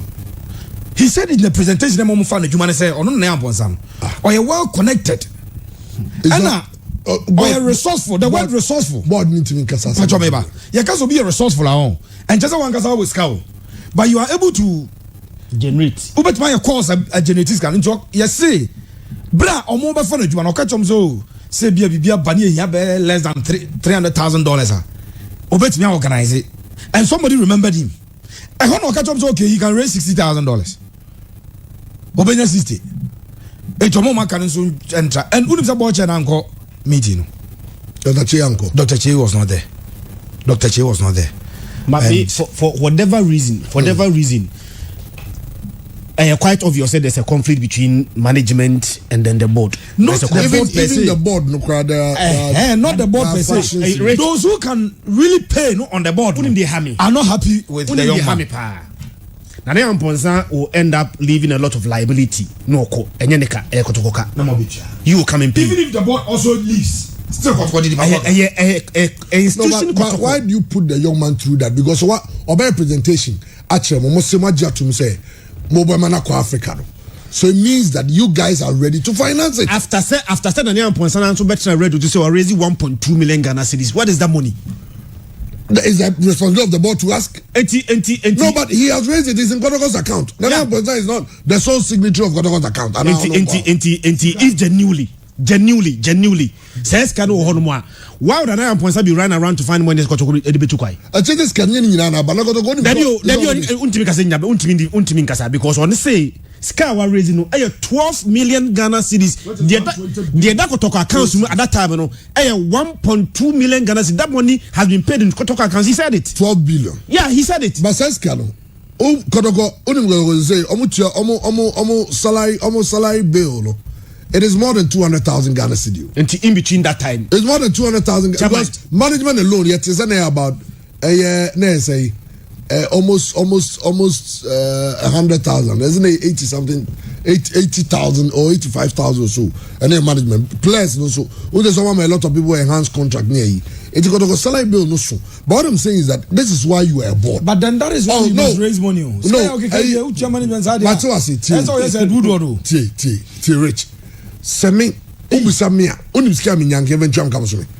Cabron's 50,000 a month. 50,000. Kasere me be say to my brabo mo anu ye de mimi nyan kampe any what the company betimi etia realistically there are two things enti mimi de Nana Amponsa is a worker or you see you all right but Nana Amponsa ka say be say ko Africa board no de tia mo ye board no so de beto mani ma mo na e be mo exclusive of sorry mo djenjen ho ma the plus the pros and the cons was okay ya jatum yanko.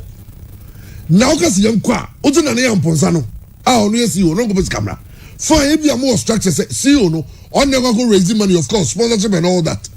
but there should be a budget for the Africa. Our budget for the African, you look here about where do you finance the budget? Where do you finance the budget? Maybe in the interim, money sponsorship kakra, sponsorship ninja enough for both Africa and league. Also, it be social board be register. Nobody are social, so the money should be there. And South Africa come and start yabo. And you can say go somebody to go on board abishia. And to what? We 5,000, we 10,000, we 20,000. What kind of you wear board? Say board, say no. Say the answer about to go home for such a home. Wait. Say the board. No, there should be a budget. They should know what they are doing. Skasini and the Ghana Michael Nakaigua. Obviously, we want to pay a budget. Our budget. I mean, on on which basis? A Kotokoka Somoko Africa. Board maybe members, it was based on the worst of the board members say, okay, we support you. Exactly. Why have you all of a sudden decided to say you are not going to help midstream? After all this, I could see in Suefin and what Janesim say, let a person drown. I'm so fano. So when I did to say, okay, you go to Africa, I'll support you there. Then support the cause to the end. Support the cause to the end. At this point, you need to support him. His Majesty Otumfuo Osei-Tutu II Asante has constituted a new board of directors for Asante Kotoko Sporting Club and charged it with an ambitious task to rebuild the Asante Kotoko brand, not only for its performance on the sporting field, but as a viable economic entity. But me trust dinya board ne ba no. Me see minimum some crazy. I was some of the board members and then I am present them. Name the other sofa pie the Kotoko supporter. Who say boy Kotoko supporters be need as some go winning. I'm not going. Share upa be your phone line now messages never. Omo ani da so. Some go call. Some bet ma share. And the ordinary Kotoko supporter no sugu ni mu. Meanwhile no omo e the team na ja omo no. My main kinds are a paragraph with a fancy. However, okay, we Dr. Yourself, you only conform a camumia jumano. Who's a tune for fana? They can also catch him. Board no a jumancia. I will tune for the show Monsaya no briefing. But some kind more of education. And the board of directors of Asante, they cannot run away from this responsibility. Dana, investigation. The best of their cloth.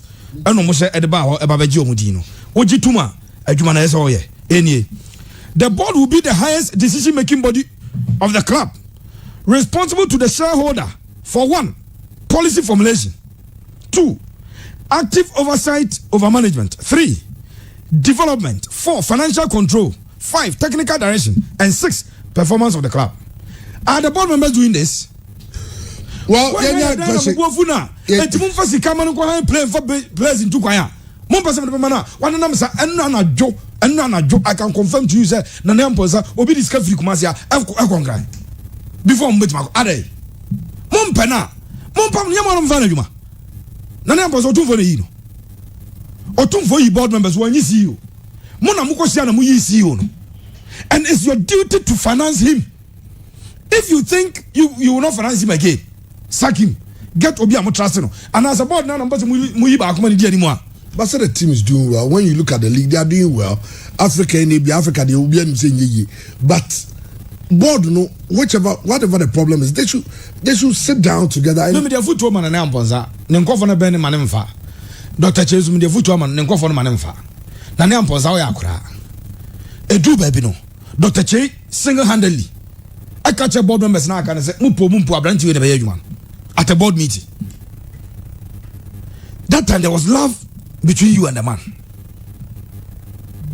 And to Dr. Also, at the crowd, which now saw Casa and Chichi on Abamana Edman. I was on it, and you Dr. Jenny Pedan is our spouse hotel.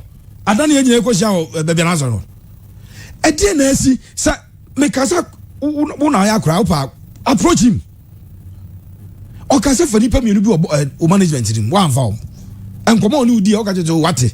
When we have announced manager one form or a penny bufu. Chechen Musan Confortable of Baby and Yanamono. Kwani and Amazon. Yavencio. Of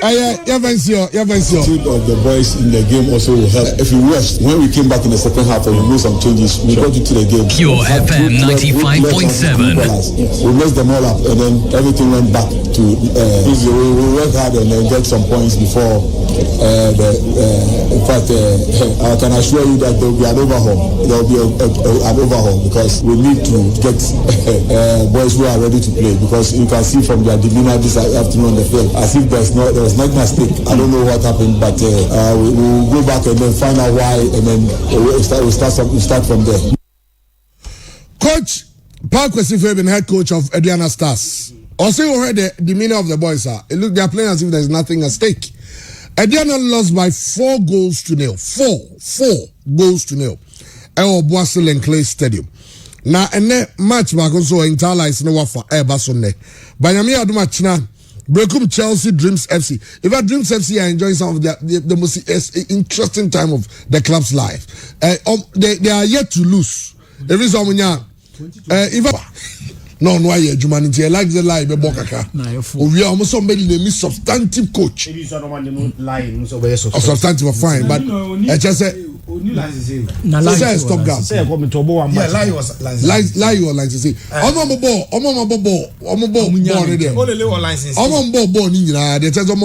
Europe. Starting from B. You jump. Say if you say you understand the game is already there. I don't know. And only league matches can now think I got to connect in fight or ball Nyamia weekendy.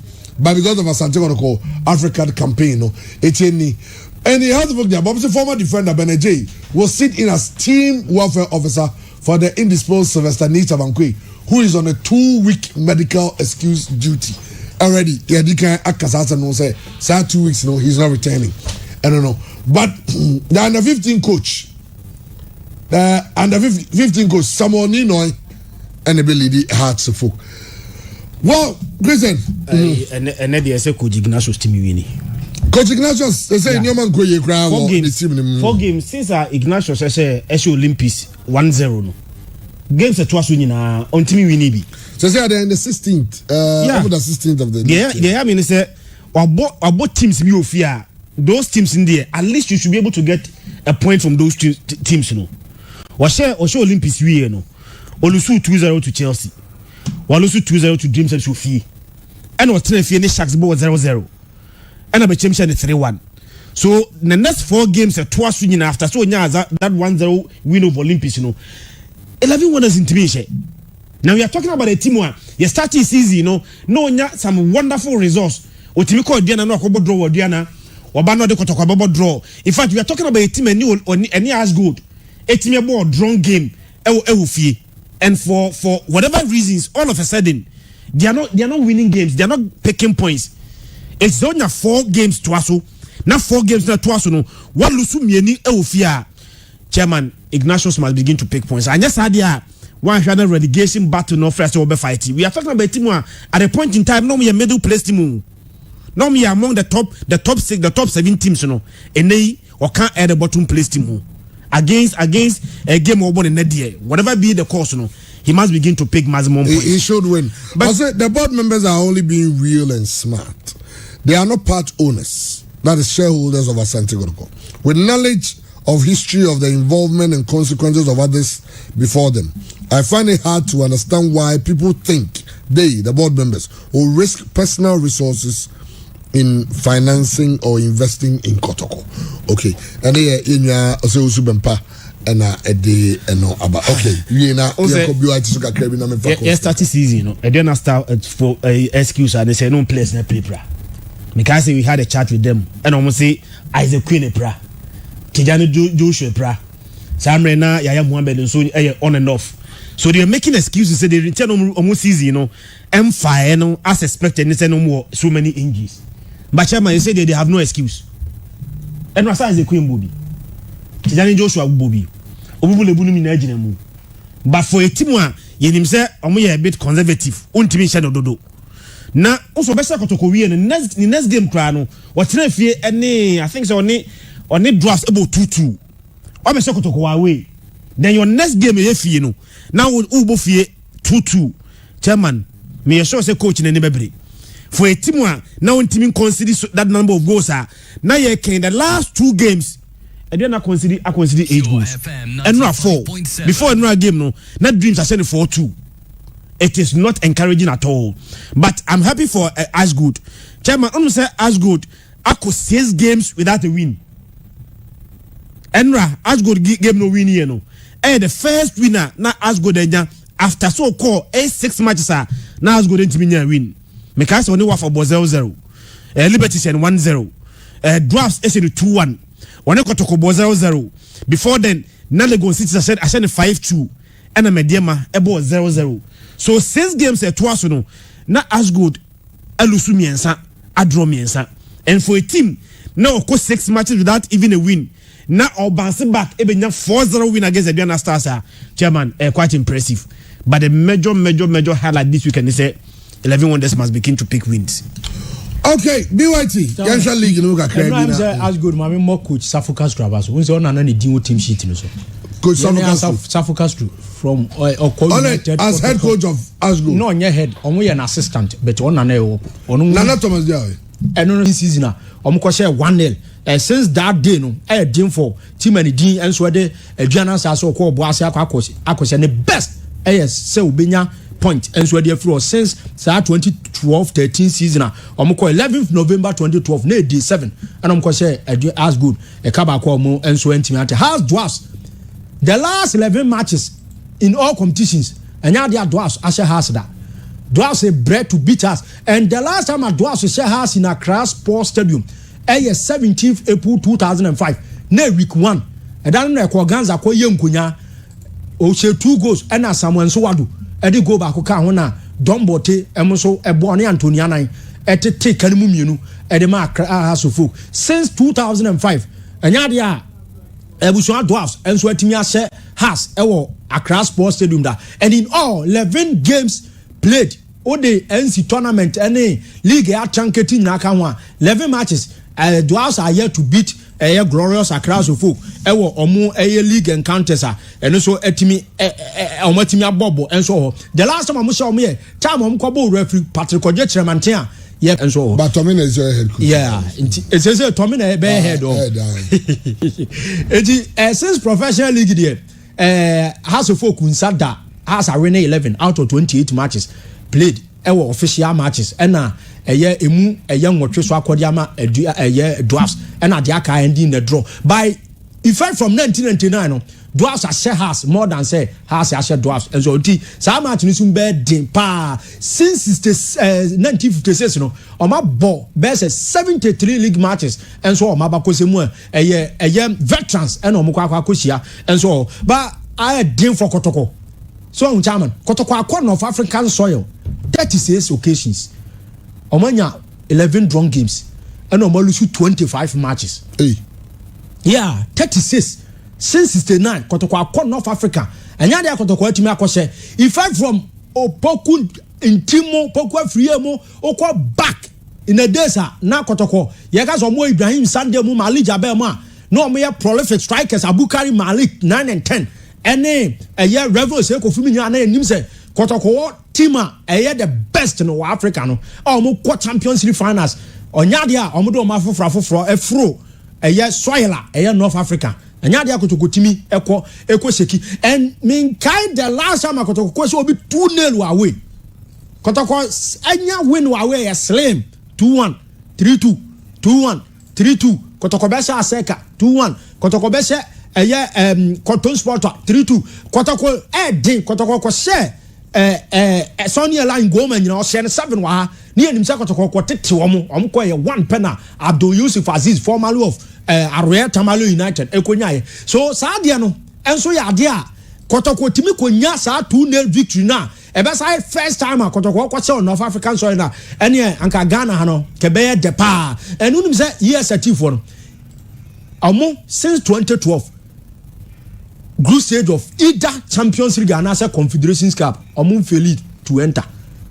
Chairman so the make say since 2012 the we have 5-year plan eno na Suarez can omo yes 5 years no omo dey J 2014 CAF Champions League no e be G Super Cup in 2015 no sa 2012 eba no enya dia omo cross head so omo be wura group stage omo failed da ntiene no Kotoko ewo assemble no pochina ewo sa match na ɛno so ɛkɔ ɛno ɔmo strike Amora no obɛhyɛ go no sɛ or 5 goals wɔ league nim ɛna Chacha no so what 3 goals nti ɛnɛ ɛkyina no me so sɛ Nabe Koki akɔtɔkɔ so nhyɛ ne da wahyɛ kɔtɔkɔ ɛwɔ Libya friendly matches wahyɛ kɔtɔkɔ abra no wɔ Al Hilal Omdurman wasa bɛhyɛ kɔtɔkɔ wɔ initiative ne nyinaa so North African team no ɔde ba wɔde team a yɛfrɛ sɛ CS Fasien ɛbɔ Confederations Cup in 2010 against Fate Sportif Rabat of Morocco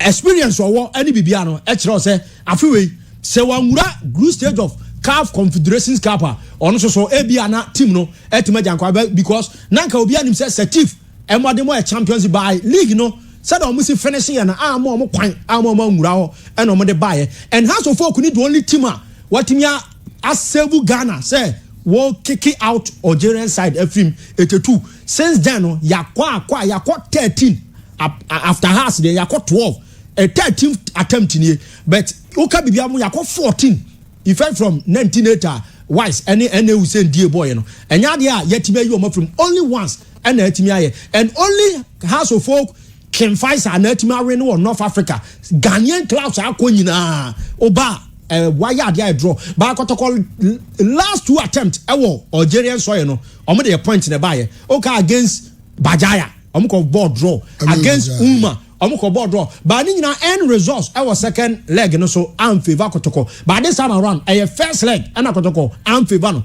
nti yɛhwɛ sɛ bia ɔbɛkɔ akɔ pre na bia wanya slim win but on team qualifier and can no be boost ama obi kase kotokwa bola maginaji because us to fear now be bonya miani ni e be show 90 minutes now catch him so ball say nka ni kwa so chichiro nsa good team 20 nelo chairman o say dey ah uye bibi nti uye bibi na bibi na nipa na ne bo no e bro so shower unse team bi on baso na team bi 6-0 ade e chia obehia say team na ebi a yɛhyɛ ne 6-0 no waso obi so 4-0 ba sa team na ba sa hyɛ ne 6-0 no anto aso obi 4-0 no ba so wɔn bɛkɔ akɔhyia sa team no ba na ɔbɔ draw nti ɛkyerɛ sɛ match bia ne sɛ de siba ti sɛ kɔtɔkɔ any team bi bɛbɔ na team ni bɛ defeat kɔtɔkɔ a ni kwa sɛ yɛtena ɛbɔ kɔtɔkɔ aba so sɛ ball no ɔbɔ yɛn ɛfɛ because yɛnim kɔtɔkɔ the caliber of team a ɛyɛ anka yɛka anka wokɔ abakɔ sɛ mu anka nyɛ Setif ɛwɔm sɛ Setif gye Champions League ni bi 88 mana kotokwa gidi ni nyina awie ɛna ɔmkɔ sɛ nyinya wu nasena edi ansa ne John Benson kutiri mu ɛgye saa trophy no in 88 Setif ɛsa bɛgye no 2014